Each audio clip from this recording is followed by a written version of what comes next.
standing underneath the lights,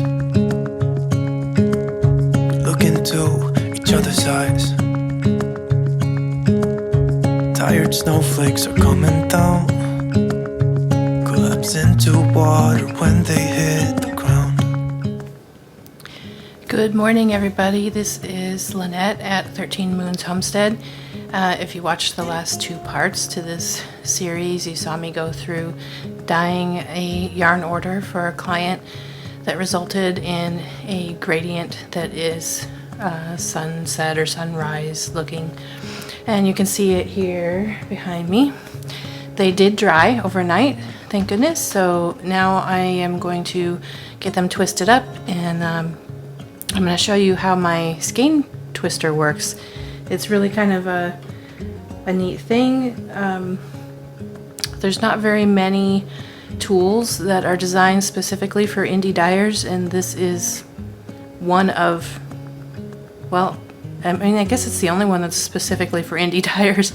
It might be the only one. We use a lot of restaurant equipment and fiber equipment meant for other parts of fiber arts, and like utility equipment, maintenance equipment. There's all kinds of things we use to get our job done, but this is the one thing that's been designed for us. So I'm gonna show you how I twist up my skeins. So first I'll give you kind of this close-up view here of the skein twister. These are designed and built by Alpenglow yarns. It's a pretty simple tool. It does exactly what we need it to do. So you can see the hook on the front is where we hook the skein around. The dial is adjustable for different size of skeins, because sometimes they're longer or shorter, or they have less in them or more. And there is a foot pedal, which can be used as a hand pedal or a foot pedal, and then of course the cord. So between the two cords you can extend quite a distance. Right now I have this hooked to a table. I'm going to use the foot pedal by hand, so I have it up on top of the table, and then the cord is plugged in right there. And there's more length to that cord available. I don't need it right now, so I don't have it fully extended. But so generally when I'm twisting yarn, I have a skein that looks like this. It's in hank form right now, one big loop. This is a 50-gram skein, so it's a little lighter than the usual skeins I sell, which usually are 100 grams, so about twice as thick approximately, depends on the yarn. And they come to me with several ties in them. They're called dye ties. Basically they're just extra ties made with the same yarn to keep the skein in order while you're dyeing it. When you twist the skein though, they can look kind of unsightly and be hard to tuck in, so usually I preserve the tie that has the ends of the skein tied into it.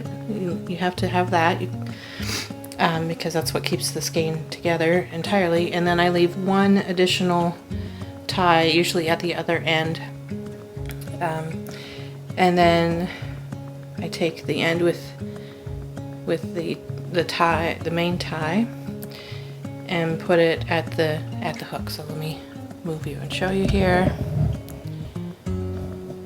what's going on. So generally I'll hook it over like this so that the tie is just to one side of the hook, and I will generally tuck it into the center of the skein. And then I'm going to pull out and have some tension on this skein. And let me show you how I have my fingers here holding it. I do thumb and forefinger, and I keep them close together. You don't want to hold them apart because the skein is going to twist and it'll be quite tight, and you can actually hurt your muscles in your hand. You don't want to strain your hand and finger. That's very painful.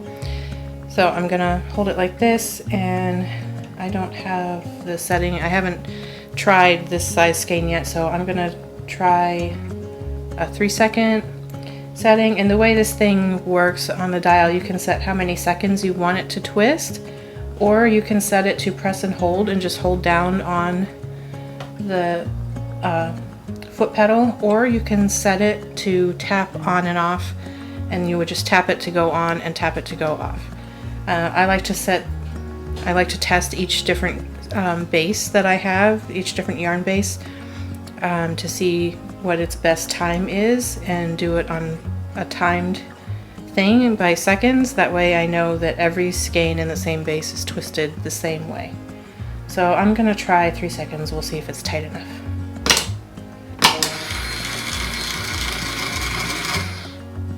This is probably gonna be too loose, but I'll try.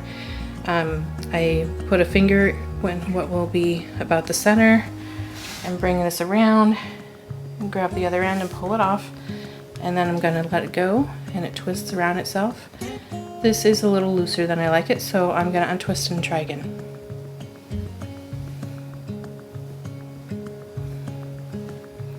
Let's do 3.5.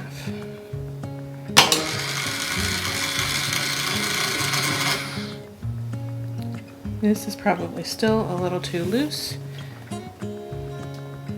Let's try 4.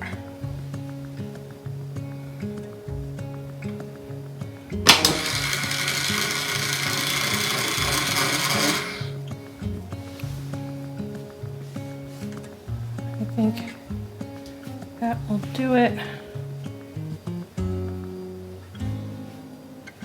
You want it to be tight enough to keep the skein neat and organized, so there's no loose loops hanging out that can get caught. We pulled this through the end loop there, and then you can see where the ties are kind of sticking out. We're just going to tuck those all in to make it look neat.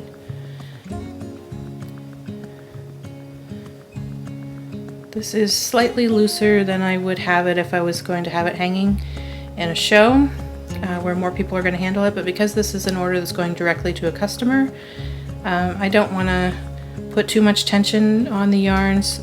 You don't want it to be under constant stress and get stretched. Let's do one more. So here's the beginning end of the skein. We're going to preserve that. This tie is one that the factory puts on. It's a certain color that tells me which base it is, so I don't confuse it with other yarn bases. And we're going to take that one off. It's not necessary.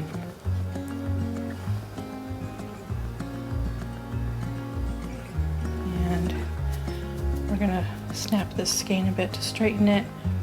Decide which one of these we're going to keep this tie down here. So I'm going to remove this one. When you're removing ties, you need to be very careful that you definitely have a tie and not the middle of your skein, and that you're only clipping your tie. You don't want to have free ends in the middle of your skein.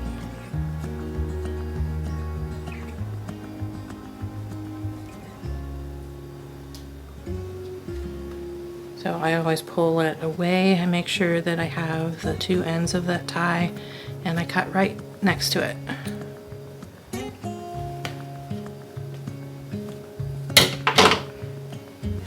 Okay, left with the beginning tie and 1 extra, and I'm going to try to position them so they are at opposite ends from each other.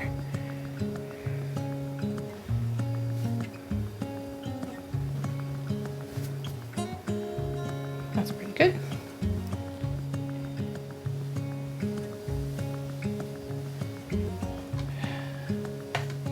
If you have a very messy skein, you can strum your strands here to work out any weird loops or anything. Get your tie ends tucked in where you want them.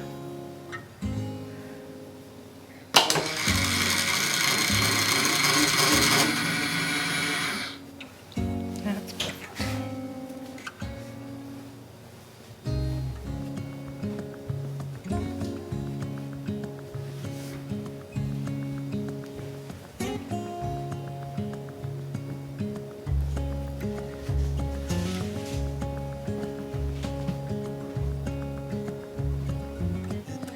And that's how the skein twister works.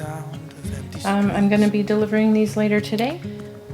So this is all I have for you today. We're going to be driving today. I'm not going to have more chance to record. So thanks for joining me. We'll see you on the next video. Promise you're the only thing I see. Hold my hand and hear the words I say. Close your eyes and let us fade away.